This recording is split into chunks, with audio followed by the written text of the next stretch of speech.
इस माफिया को मिट्टी में मिला देंगे।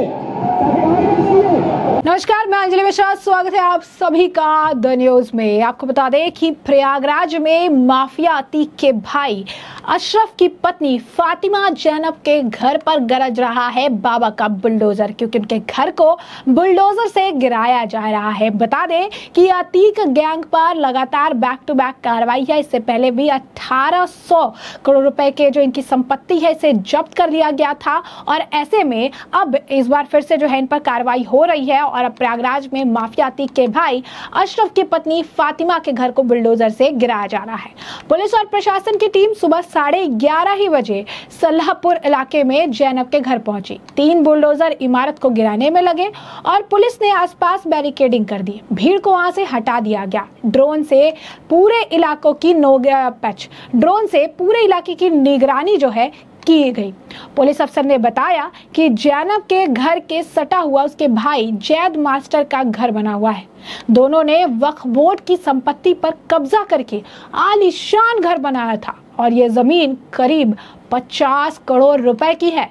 जैनब का मकान अतीक के घर के करीब 3 किलोमीटर की दूरी पर बना हुआ है। 26 फरवरी 2023 को प्रयागराज में वकील उमेश पाल की गोली मारकर हत्या कर दी गई थी। तब से अशरफ की पत्नी जैनब फरार है। 15 अप्रैल को 2023 को प्रयागराज में अशरफ और अतीक की हत्या कर दी गई थी। तब से जैद मास्टर भी फरार था। अब तक अतीक अहमद भाई अशरफ और गैंग की 1800 करोड़ की संपत्तियां जब्त की जा चुकी हैं। 13 मकान पर बुलडोजर चल चुके हैं। माफिया अतीक अहमद के भाई अशरफ की फरार पत्नी जैनब फातिमा के घर पर आज बुलडोजर चला दिया गया। यह कार्रवाई वक्फ बोर्ड की 50 करोड़ की संपत्ति हड़पने के मामले में की गई। पुलिस का कहना है कि अशरफ ने वक्फ बोर्ड की जमीन पर जैनब के लिए आलीशान घर बनाया था। वहां पर मौके पर मौजूद जो है अफसर भी थे और कई और भी लोग थे जिन्हें बुलडोजर के ऐसा काम को सौंपा गया था। जरा सुनिए क्या कुछ वो कह रहे हैं। सर, ये जिशान फातिमा के नाम से ये बिल्डिंग बनाई गई थी, नोटिस किया गया था। ये वक्फ की जमीन पर वक्फ की जमीन पर निर्माण था। हमने उत्तर प्रदेश नगर नियोजन विकास अधिनियम 1973 की धारा 27 के अंतर्गत इन्हें नोटिस दिया था, और नोटिस में इन्होंने अपने वैधानिकता को और ओनरशिप को साबित नहीं कर पाए, तो इसलिए इस पर ध्वस्तीकरण आदेश था। उसी के तहत आज ये मकान ध्वस्त किया जा रहा है। ये संपत्ति लगभग 30/70 के माप में है, और G+2 का निर्माण अभी हो ही रहा है। निर्माण तो अभी चल रहा है, क्योंकि बीच में सील कर दिया गया था तो निर्माण रुक गया। तो ये बिल्डिंग अंडर कंस्ट्रक्शन ही है, अभी कंप्लीट नहीं है। जैसे कोई स्टेटस मतलब जमीन का कोई स्टेटस था? नहीं, जमीन का स्टेटस उन्होंने ओनरशिप साबित नहीं कर पाए। वो अगर वो उनको सुनवाई का मौका दिया गया था, और ये बताया कि वक्फ की जमीन पे इन्होंने निर्माण किया। तो कितने की संपत्ति? सर, ये तो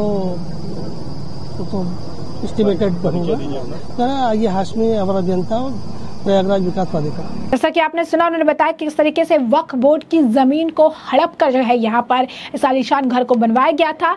जानकारी के अनुसार ये मामला सल्लाहपुर का है। यहीं पर वक्फ बोर्ड की जमीन थी जिस पर जैनब फातिमा के लिए अशरफ ने घर का निर्माण कराया था। इसी निर्माण पर PDA का बुलडोजर चला है। यही सुन्नी वक्फ बोर्ड की 50 करोड़ रुपए कीमत की प्रॉपर्टी थी।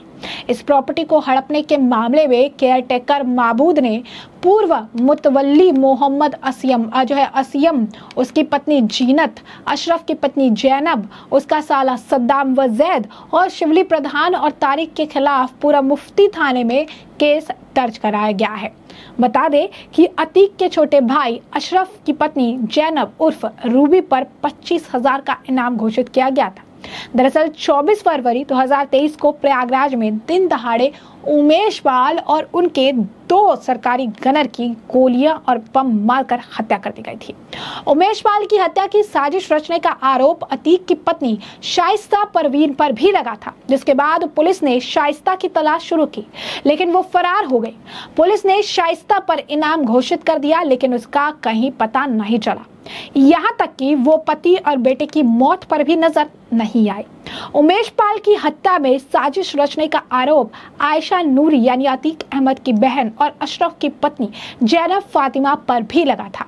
आयशा नूरी के घर का जो सीसीटीवी फुटेज बरामद हुआ उसमें गुड्डू मुस्लिम भी नजर आया था। गुड्डू मुस्लिम ने ही उमेश पाल के घर पर बमबाजी भी की थी। हत्या के आरोपियों की तलाश में पुलिस ने जैनब और आयशा से भी पूछताछ की थी, लेकिन बाद में पुलिस ने दोनों को छोड़ दिया था। इसके बाद दोनों ने मीडिया के सामने आकर अतीक अशरफ का बचाव किया था और उल्टा पुलिस कार्रवाई पर ही सवाल उठा दिए थे। हालांकि पुलिस ने जब जांच आगे बढ़ाई तो साफ हुआ कि जैनब और आयशा नूरी को हत्याकांड की जानकारी पहले से ही थी। नूरी के मेरठ वाले घर में हत्याकांड के बाद बमबाज गुड्डू मुस्लिम और अतीक का बेटा असद गया था। दोनों अतीक के बहनोई अखलाक के से पैसे लेकर निकल गए थे। पुलिस अखलाक को पहले ही जेल भेज चुकी है।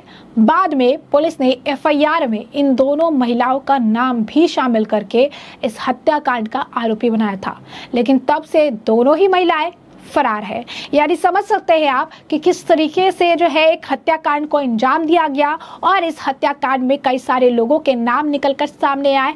ये अतीक गैंग है जिसके ऊपर ये कार्रवाई की गई है और अतीक गैंग के लिए ये कार्रवाई कोई अगर आप कहेंगे बड़ी बात नहीं। इस तरीके की कई कार्रवाइयां इन दोनों भाइयों के ऊपर हो चुकी थी। अतीक की भी स्टोरी आपको पता है कि किस तरीके से जो है दिन दहाड़े उन्हें मौत के घाट उतार दिया गया और इसके बाद अब अतीक के जो करीबी हैं जिन्होंने कहीं ना कहीं उनका साथ दिया था, अब उनके ही घर पर जो बुलडोजर चल रहा है। 5 करोड़ जो है बताया जाए कि 5 करोड़ का घर और 50 करोड़ की जमीन थी। गैंग की 1800 करोड़ रुपए की संपत्ति अब तक जब्त कर ली गई है और अभी भी बुलडोजर की कार्रवाई लगातार चल रही है। बता दें आपको कि अतीक के भाई की बीवी जो है फरार है और इसके बाद उनके घर पर बुलडोजर चला है। तस्वीरें और वीडियो सामने आई थी। आपको बता दें कि अतीक के साम्राज्य में योगी का बुलडोजर फिर से चला है। मिट्टी में मिला देने की बात योगी आदित्यनाथ ने की थी और अब एक एक करके इनके हमने आपको बताया भी कि 13 जो इनके आलिशान मकान थे उनको भी मिट्टी में मिलाने का काम किया गया। इनकी संपत्ति को मिट्टी में मिलाने का काम किया गया,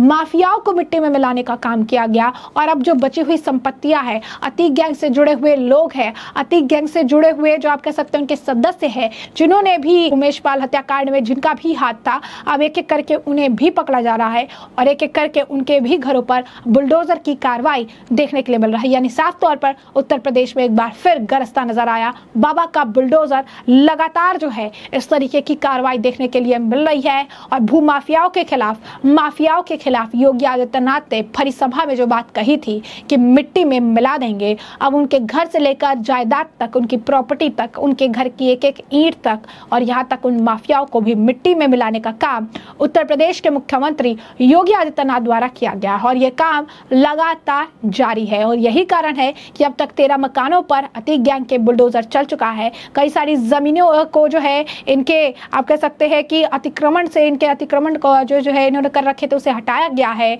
और 13 मकानों को बुलडोजर से जमीनों जब्त कर दिया गया। तो वहीं 1800 करोड़ रुपए की संपत्ति भी जो है इनसे छीन ली गई, इनकी संपत्ति को भी जब्त कर लिया गया। तो ऐसे में हमने आपको जो पूरा मामला है ये बड़े विस्तार से बताया है कि पूरा मामला क्या है और इस मामले पर अब आपकी भी जो राय हो तो कमेंट सेक्शन में कमेंट करके जरूर से जरूर साझा करिएगा। धन्यवाद।